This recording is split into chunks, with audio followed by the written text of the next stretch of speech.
India জোটের শরিক হলেও সাম্প্রতিক সময়ে তৃণমূল কংগ্রেস ও সমাজবাদী পার্টির মধ্যে রাজনৈতিক দূরত্ব কিছুটা বেড়েছে বলে আলোচনা চলছিল।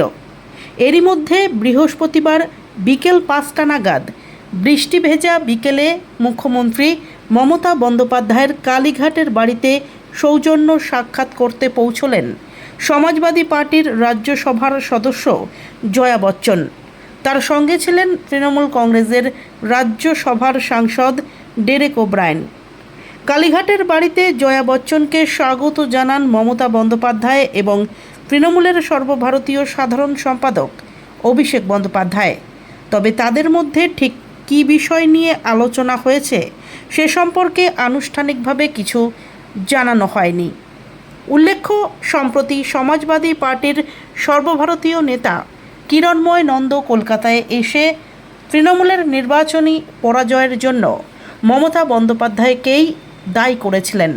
সেই ঘটনার পর দুই দলের সম্পর্ক নিয়ে নানান জল্পনা তৈরি হয়।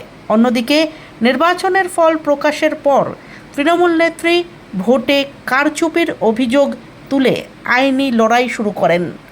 তার সেই অভিযোগকে প্রকাশ্যে সমর্থন করেছিলেন সমাজবাদী পার্টির সভাপতি অখিলেশ যাদব। তিনি নিজেও কলকাতায় এসে কালীঘাটে মমতা বন্দ্যোপাধ্যায়ের সঙ্গে দেখা করে সমবেদনা জানিয়েছিলেন।